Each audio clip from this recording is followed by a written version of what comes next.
Hello friends, welcome back my YouTube channel. ഇന്ന് നമ്മളിവിടെ പരിചയപ്പെടാൻ പോകുന്നത് റിയൽമിയുടെ ഒരു പുതിയൊരു മോഡലാണ്, Realme Narzo 50A. Okay friends, അപ്പോൾ ഇത് ഒരു ബഡ്ജറ്റ് ഫ്രണ്ട്ലി ആയിട്ടുള്ള ഒരു സെറ്റ് തന്നെയാണ്. അപ്പോൾ നമുക്ക് ഇതിൻ്റെ വീഡിയോയിലേക്ക് കിടക്കാം. അതിന് മുമ്പായിട്ട് നിങ്ങൾ എൻ്റെ വീഡിയോ ആദ്യമായിട്ടാണ് കാണുന്നതെങ്കിൽ നിങ്ങൾ എൻ്റെ ചാനൽ സബ്സ്ക്രൈബ് ചെയ്യുക. അതേപോലെ തന്നെ ലൈക്കും ഷെയറും ആൻഡ് ബെൽ ബട്ടണും കൂടി ഒന്ന് ക്ലിക്ക് ചെയ്യുക. ഓക്കെ ഫ്രണ്ട്സ്,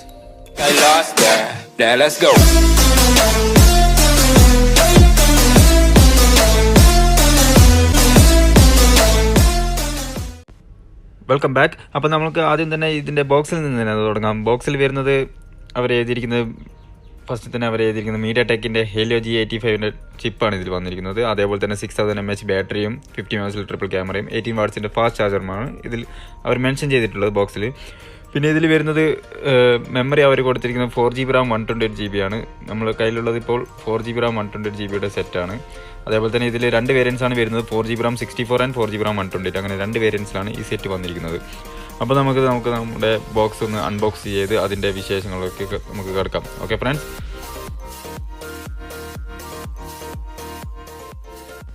സെറ്റ് അൺബോക്സ് ചെയ്തപാട് നമുക്ക് കാണാൻ കഴിയും ജസ്റ്റ് ഒരു മിനി ബോക്സാണ് ഫസ്റ്റ് തന്നെ നമുക്ക് കാണാൻ കഴിയുന്നത്. ആ മിനി ബോക്സിൽ അവർ എന്തൊക്കെയാണ് കൊടുത്തിരിക്കുന്നതെന്ന് നമുക്ക് നോക്കാം. അതിൽ അവർ കൊടുത്തിരിക്കുന്നത് സിം ഇജക്ടർ, സാധാ നോർമലായിട്ട് വരുന്ന പോലെ തന്നെ സിം ഇജക്ടറും പിന്നെ ഒരു കവറും അവരിതിൽ പ്രൊവൈഡ് ചെയ്യുന്നുണ്ട്. കവർ കൊടുത്തിരിക്കുന്നത് ജസ്റ്റ് ഒരു റബ്ബർ ടൈപ്പ് ആയിട്ടുള്ള ഒരു ക്ലിയർ ടൈപ്പ് കവറാണ് ഇതിൽ വന്നിരിക്കുന്നത്. ഓക്കെ, പിന്നെ സാധാ ജസ്റ്റ് ഒരു മാനുവലും അതിൽ വന്നിട്ടുണ്ട്. അപ്പോൾ അതൊക്കെ നമുക്ക് അങ്ങോട്ട് മാറ്റി വെച്ച് നമുക്ക് നമ്മുടെ വേറെ എന്തൊക്കെയാണ് സെറ്റിൽ വന്നിരിക്കുന്നത് നമുക്ക് നോക്കാം.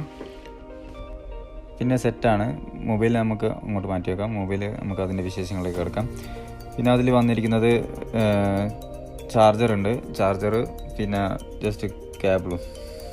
ഹെഡ്ഫോൺ ഇതിൽ കമ്പനി പ്രൊവൈഡ് ചെയ്യുന്നില്ല. എല്ലാ കമ്പനികളും ഹെഡ്ഫോൺ ഇപ്പോൾ എടുത്ത് പോവുകയാണ്. അപ്പോൾ അതുകൊണ്ട് ഇതിലും അവർ ഹെഡ്ഫോൺ അവർ നമുക്ക് പ്രൊവൈഡ് ചെയ്യുന്നില്ല. ഇതിൽ വന്നിരിക്കുന്നത് നമുക്ക് ടൈപ്പ് സി ചാർജിങ് കേബിളാണ് ഇതിൻ്റെ കേബിൾ വന്നിരിക്കുന്നത്. അതേപോലെ തന്നെ ചാർജർ അവർ കൊടുത്തിരിക്കുന്നത് നമുക്ക് 18 വാട്ട്സിൻ്റെ ഒരു ഫാസ്റ്റ് ചാർജറാണ് ഇതിൽ നമുക്ക് അവർ കമ്പനി പ്രൊവൈഡ് ചെയ്യുന്നത്. അപ്പം ചാർജർ മോശമില്ല. 18 വാട്ട്സിൻ്റെ എന്ന് പറയുമ്പോൾ അത്യാവശ്യം നല്ല പവറായിട്ടുള്ള ചാർജർ തന്നെയാണ് ഇതിൽ വന്നിരിക്കുന്നത്. അത് അത്യാവശ്യം നല്ല ബാറ്ററി പവറുള്ളൊരു സെറ്റല്ല. 6000 mAh ബാറ്ററി പവറുള്ള സെറ്റാകുമ്പോൾ ഇത്രയും സ്പീഡായിട്ട് തന്നെ ചാർജർ അത്യാവശ്യം മോശമില്ലാത്ത രീതിയിൽ തന്നെ ഇതിൽ അവർ കൊടുത്തിട്ടുണ്ട്. അപ്പോൾ നമുക്കിനി നമ്മുടെ മൊബൈലിലെ വിശേഷങ്ങൾ കിടക്കാം. മൊബൈൽ എന്തൊക്കെയാണ്, എന്തൊക്കെയാണ് അതിൻ്റെ ഫങ്ഷൻസ് എന്തൊക്കെയാണെന്നുള്ളത് നമുക്ക് നോക്കാം. ഈ മൊബൈലിൻ്റെ വെയിറ്റ് വന്നിരിക്കുന്നത് 207 ഗ്രാമാണ് ഈ ഫോണിൻ്റെ വെയിറ്റ് വന്നിരിക്കുന്നത്. അതുപോലെ തന്നെ നമുക്ക് കൈ പിടിക്കുമ്പോൾ തന്നെ നമുക്ക് ഫീൽ ചെയ്യും കുറച്ചൊരു വെയിറ്റ് ആയിട്ടുള്ളൊരു സെറ്റ് പോലെയാണ് തോന്നുന്നത്. കാരണം വേറൊന്നുമല്ല, 6000 mAh ബാറ്ററി ഉള്ള ഒരു സെറ്റാണ്. അതുകൊണ്ട് അത്യാവശ്യം നല്ല തിക്നെസ്സും സെറ്റിൽ ഫീൽ ചെയ്യാം.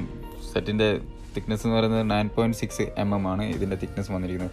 പിന്നെ അതേപോലെ തന്നെ നല്ലൊരു ഡിസൈൻ അവർ ഒരു പുതിയൊരു ഇവരെ എല്ലാ നാർസോൻ്റെ മോഡലും ഒരു സെപ്പറേറ്റ് ഡുവൽ ടോൺ ആയിട്ടാണ് ഇതിൻ്റെ ഡിസൈൻസ് വരാറുള്ളത്. അതേപോലെ തന്നെ ഇതിലും വന്നിട്ടുണ്ട് ജസ്റ്റ് ഒരു വേവ് ആയിട്ടുള്ളൊരു ഡിസൈനും. പിന്നെ അതേപോലെ തന്നെ ക്യാമറ എന്ന് പറയുന്നത് ബാക്ക് സൈഡ് നമുക്ക് കാണാം. ക്യാമറ സെക്ഷൻ ജസ്റ്റ് ഫുള്ളായിട്ടാണ്. ക്യാമറേൻ്റെ കൂടെ തന്നെ അതിൻ്റെ ഫിംഗർ പ്രിൻറ്റും അതിൽ ആഡാക്കിയിട്ട് അത്യാവശ്യം വലിയൊരു ക്യാമറ പോർഷൻ തന്നെയാണ് അവർ കൊടുത്തിരിക്കുന്നത്. എന്നിട്ട് അവിടെ ജസ്റ്റ് ഒരു അവരെ നാർസോൻ്റെ ഒരു ലോഗോവും പിന്നെ മുകൾ ഭാഗത്ത് അതിലൊരു ജസ്റ്റ് ഒരു AI ക്യാമറ ഓപ്ഷൻസ് അവൈലബിൾ ആണെന്നുള്ളൊരു ജസ്റ്റ് ഒരു നെയിമും. അങ്ങനെ ഒരു വെറൈറ്റി ആയിട്ട് നല്ലൊരു വലിയൊരു ക്യാമറ സ്പോട്ടിൽ തന്നെയാണ് അവർ അതിൽ കാണിച്ചിരിക്കുന്നത്. അതേപോലെ തന്നെ ഇതിൻ്റെ മെയിൻ ക്യാമറാസ് എന്ന് പറയുന്നത് ക്യാമറ വരുന്നത് നമുക്ക് 50 MP, അതേപോലെ തന്നെ 2 MP, 2 MP അങ്ങനെ ഒരു 3 ക്യാമറയും കൊടുത്തിട്ടുണ്ട്. അതേപോലെ തന്നെ ഒരു LED ഫ്ലാഷ് ലൈറ്റും അതിൽ കൊടുത്തിട്ടുണ്ട്. അങ്ങനെ കാണുമ്പോൾ ഒരു 4 ക്യാമറേൻ്റെ ഡിസൈൻ ആണെന്നുണ്ടെങ്കിലും പക്ഷേ ഒരു 3 ക്യാമറയാണ് ഇതിൽ കൊടുത്തിരിക്കുന്നത്. വലിയൊരു ക്യാമറ ഒരു പോർഷൻ തന്നെയാണ് അതിൽ നമുക്ക് കാണാൻ കഴിയുന്നത്. കാരണം അത് ഫിംഗർ പ്രിൻ്റ് അടക്കമാണ് അവർ ചെയ്തിരിക്കുന്നത്. പിന്നെ ഇതിൻ്റെ സൈഡ് ഭാഗം നമുക്ക് നോക്കുകയാണെന്നുണ്ടെങ്കിൽ സൈഡിലെ തിക്നെസ് ഞാൻ പറഞ്ഞില്ല, മുമ്പ് പറഞ്ഞ പോലെ തന്നെ 9.6 mm ആണ് ഇതിൻ്റെ വിഡ്ത്ത് വരുന്നത്. അതിനനുസരിച്ചുള്ള തിക്നെസ് ഉണ്ട്. പിന്നെ ഈ സൈഡ് നോക്കുകയാണെന്നുണ്ടെങ്കിൽ സൈഡിലാണ് പവർ ബട്ടണും വോളിയം ബട്ടണും അവർ ഈ സൈഡിൽ തന്നെയാണ് കൊടുത്തിരിക്കുന്നത്. മുകൾ ഭാഗം നോക്കുകയാണെങ്കിൽ മുകൾ ഭാഗത്ത് വോയിസ് ക്യാൻസലേഷൻ മൈക്ക് നമുക്ക് ഇവിടെ കാണാൻ കഴിയുന്നില്ല. ജസ്റ്റ് ഫുൾ പ്ലെയിൻ ആണ്. അതേപോലെ ഓപ്പോസിറ്റ് സൈഡ് നോക്കുകയാണെന്നുണ്ടെങ്കിൽ ആ സൈഡിലാണ് നമുക്ക് സിം ജാക്ക് കൊടുത്തിരിക്കുന്നത്. സിം ജാക്ക് വരുന്നത് 3-in-1 ഓപ്ഷനായിട്ടുള്ള സിം ജാക്ക് തന്നെയാണ്. ഡബിൾ സിമ്മും മെമ്മറി കാർഡും ഒരേ സമയത്ത് തന്നെ നമുക്ക് യൂസ് ചെയ്യാൻ പറ്റുന്ന രീതിയിൽ തന്നെയാണ് അവർ ഇതിൽ കൊടുത്തിരിക്കുന്നത്. പിന്നീട് വരുന്നത് താഴ്ഭാഗം നോക്കുകയാണെന്നുണ്ടെങ്കിൽ താഴ്ഭാഗത്താണ് നമുക്ക് ഹെഡ്ഫോൺ ജാക്ക് കാണാം. അതേപോലെ തന്നെ മൈക്കിൻ്റെ 2 ഹോൾസ് കാണാം. എനിക്ക് തോന്നുന്നത് വോയിസ് ക്യാൻസലേഷൻ മൈക്കും ജസ്റ്റ് മൈക്കിൻ്റെ ഹോളാണ് അവിടെ കൊടുത്തിരിക്കുന്നത്. പിന്നെ ടൈപ്പ് സി ചാർജിങ് പോർട്ടും പിന്നെ സ്പീക്കറുമാണ് താഴെ വരുന്നത്. അങ്ങനെ ഇതൊക്കെയാണ് ഈ സൈഡ് ഭാഗത്തിൻ്റെ പ്രൊഫൈൽസ് വരുന്നത്. ടോട്ടലി നോക്കുകയാണെന്നുണ്ടെങ്കിൽ സെറ്റ് കുഴപ്പമില്ല. കാണുമ്പോൾ തന്നെ ആ ഒരു ബഡ്ജറ്റ് ഫ്രണ്ട്ലി ആയിട്ടുള്ള സെറ്റിൽ അത്യാവശ്യം നല്ല രീതിയിലുള്ള ഡിസൈനും അവർ ഇതിൽ കൊടുത്തിട്ടുണ്ട്. നമുക്ക് കാണുമ്പോൾ തന്നെ നമുക്ക് ഇഷ്ടപ്പെടുന്ന ഒരു ഡിസൈൻ തന്നെയാണ് ഇതിൽ വന്നിരിക്കുന്നത്. ഈ ഒരു റേറ്റിൽ വരുന്ന അത്യാവശ്യം നല്ലൊരു ഡിസൈൻ അവർ ഇത് കൊടുത്തിട്ടുണ്ട്. വലിയ വില വരാത്തൊരു സെറ്റ് ആയതുകൊണ്ട് തന്നെ നമുക്കതിൽ മോശം പറയാനും പറ്റില്ല. അപ്പോൾ നമ്മുടെ സെറ്റ് ഓണായി വന്നിട്ടുണ്ട്. അപ്പോൾ ഓണായത് നമുക്ക് കാണാം. അത്യാവശ്യം നല്ല ഡിസ്പ്ലേ ബ്രൈറ്റ്നസ് ഒക്കെ ഉണ്ട്. നിങ്ങൾക്ക് കാണാം ബിലോ 80% ബ്രൈറ്റ്നസ് ലെവൽ തന്നെയാണ് ഞാൻ ഇതിൻ്റെ ഡിസ്പ്ലേ ബ്രൈറ്റ്നസ് കൊടുത്തിരിക്കുന്നത്. അതുകൊണ്ട് തന്നെ അത്യാവശ്യം നല്ല സ്റ്റാൻഡേർഡ് ലെവലിലുള്ള ബ്രൈറ്റ്നസ് ഒക്കെ നമുക്ക് ഇതിൽ കാണാൻ പറ്റുന്നുണ്ട്. പിന്നെ ഇതിൻ്റെ ക്യാമറ അവർ കൊടുത്തിരിക്കുന്നത് വാട്ടർ ഡ്രോപ്പ് ആയിട്ടുള്ളൊരു ക്യാമറയാണ് കൊടുത്തിരിക്കുന്നത്. ഇതിൻ്റെ ഫ്രണ്ട് ക്യാമറ നമുക്ക് വരുന്നത് 8 MP ക്യാമറയുമാണ് ഇതിൽ വന്നിരിക്കുന്നത്. പിന്നെ ഇതിൻ്റെ ഡിസ്പ്ലേ സൈസ് വരുന്നത് 6.5 ഇഞ്ച് ലെങ്തി ടൈപ്പ് ആയിട്ടുള്ളൊരു ഡിസ്പ്ലേ ആണ് ഇതിൽ അവർ കമ്പനി പ്രൊവൈഡ് ചെയ്യുന്നത്. 6.5 ഇഞ്ച് ഡിസ്പ്ലേയും അത് പോരാതെ തന്നെ IPS LCD ഡിസ്പ്ലേയുമാണ് ഇതിൽ വന്നിരിക്കുന്നത്.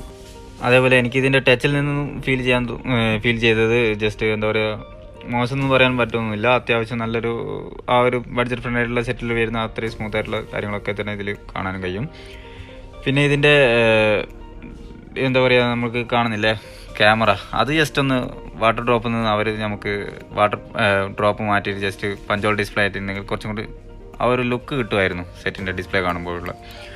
മറ്റുള്ള കാര്യങ്ങളൊക്കെ നോക്കുകയാണെന്നുണ്ടെങ്കിൽ ഇതിൽ വരുന്നത് നമുക്ക് അവർ കമ്പനി പ്രൊവൈഡ് ചെയ്യുന്നത് വൈഫൈ ആണെങ്കിൽ പോലും വൈഫൈയിൽ നമുക്ക് ഡുവൽ ബാൻഡ് വൈഫൈ ഇതിൽ സപ്പോർട്ടീവാണ്. അതായത് 2G guards 5G guards wifi നമുക്കിതിൽ അവൈലബിൾ ആണ്. നമുക്ക് തന്നെ കാണാം ഡുവൽ ബാൻഡ് ആയിട്ടുള്ള വൈഫൈ നമുക്കിതിൽ സപ്പോർട്ടീവാണ്. ഇതിൽ നോർമൽ റേഞ്ചിൽ വരുന്ന സെറ്റിലൊന്നും അത് അവർ കൊടുക്കാറില്ല. അതേപോലെ തന്നെ ഇതിൽ നമുക്കത് കിട്ടുന്നുമുണ്ട്. പിന്നെ ഇതിൻ്റെ ചിപ്പ് വരുന്നത് MediaTekൻ്റെ, ഞാൻ നേരത്തെ ഫസ്റ്റ് സ്റ്റാർട്ടിങ്ങിൽ പറഞ്ഞിട്ടുണ്ടായിരുന്നു, MediaTekൻ്റെ ഹേലിയോ G85 12nm ചിപ്പാണ് ഇതിൽ വന്നിരിക്കുന്നത്. പിന്നെ അതേപോലെ തന്നെ ഇതിൻ്റെ ആൻഡ്രോയിഡ് വേർഷൻ എന്ന് പറയുന്നത് ആൻഡ്രോയിഡ് 11 ആണ് ഇതിൽ വന്നിരിക്കുന്നത്. അഡീഷണൽ ആയിട്ട് ഫീച്ചേഴ്സ് എന്ന് പറയുന്നത് നമുക്ക് ഇവർ 6000 mAh ബാറ്ററിയാണ്. അതിൽ നമുക്ക് റിവേഴ്സ് ചാർജിങ് ഓപ്ഷനും ഇതിൽ കമ്പനി പ്രൊവൈഡ് ചെയ്യുന്നുണ്ട്. പിന്നെ ഇതിൻ്റെ മറ്റുള്ള കാര്യങ്ങളൊക്കെ എല്ലാം കൊണ്ട് നോക്കുമ്പോൾ ജസ്റ്റ് നമുക്ക് ഈ ഒരു പ്രൈസിൽ എടുക്കാൻ പറ്റുന്നതും ആ ഒരു റേഞ്ചിൽ വരുന്ന ഒരു നോർമൽ റേഞ്ചിലൊരു സെറ്റ് അത്ര മാത്രമേ നമുക്കിതിൽ പറയാൻ പറ്റൂ. കാരണം ഇതിൽ കാണുമ്പോൾ ഭയങ്കര ഹെവി ആയിട്ടുള്ള ലുക്കും കാര്യങ്ങളൊക്കെ ഉണ്ടാവും. പക്ഷേ അത്രത്തോളം ഉള്ള ഫങ്ഷൻസ് നമുക്ക് ഈ ഒരു ബഡ്ജറ്റിൽ കിട്ടാറുമില്ല. അതുപോലെ തന്നെ ഈ ഒരു ബഡ്ജറ്റിൽ കിട്ടുന്ന എല്ലാവിധ ഫങ്ഷൻസും അവർ ഇതിൽ ഉൾക്കൊള്ളിച്ചിട്ടുമുണ്ട്. പിന്നെ ഇതിൻ്റെ ഡിസൈനും കാര്യങ്ങളൊക്കെ നിങ്ങൾക്ക് കാണുമ്പോൾ തന്നെ അറിയാം, കുറച്ചൊരു ഹെവി ലുക്കായിട്ടാണ് നമുക്കിതിൻ്റെ ഡിസൈൻ കാണുന്നത്. ആ ലുക്ക് അത്യാവശ്യം അത് അവർ മെയിൻറ്റെയിൻ ചെയ്തിട്ടുമുണ്ട്. പിന്നെ ഈ ഒരു ബഡ്ജറ്റായിട്ടുള്ള ഒരു പ്രൈസിൽ നമ്മൾ കമ്പയർ ചെയ്ത് മറ്റുള്ള സെറ്റുമായിട്ട് കമ്പയർ ചെയ്ത് നോക്കുമ്പോൾ നമുക്ക് എന്തുകൊണ്ടും എടുക്കാൻ പറ്റുന്ന ഒരു സെറ്റ് എന്ന് തന്നെ ഞാൻ പറയും. കാരണം ഒരു 12K ടു ബിലോ 12K ഉള്ളിലാണ്, അതായത് 12,000 ഉള്ളിലാണ് ഇതിൻ്റെ റേറ്റ് വരുന്നത് മാർക്കറ്റ് റേറ്റിൽ. അതിൽ തന്നെ 4G 64 ആൻഡ് 4GB 128 എന്നിങ്ങനെയാണ് 2 കാറ്റഗറിയിൽ തന്നെ വരുന്നുമുണ്ട്. അപ്പോൾ ഫ്രണ്ട്സ്, ഇതൊക്കെയാണ് റിയൽമി നാർസോ 50A വിശേഷങ്ങൾ. അപ്പോൾ എല്ലാവർക്കും എൻ്റെ വീഡിയോ ഇഷ്ടപ്പെടുന്നു കരുതുന്നു. അപ്പോൾ എൻ്റെ വീഡിയോ എല്ലാവർക്കും ഇഷ്ടപ്പെട്ടാൽ ലൈക്ക് ചെയ്യുക. അതേപോലെ തന്നെ എൻ്റെ ചാനൽ നിങ്ങൾ സബ്സ്ക്രൈബ് ചെയ്യുക.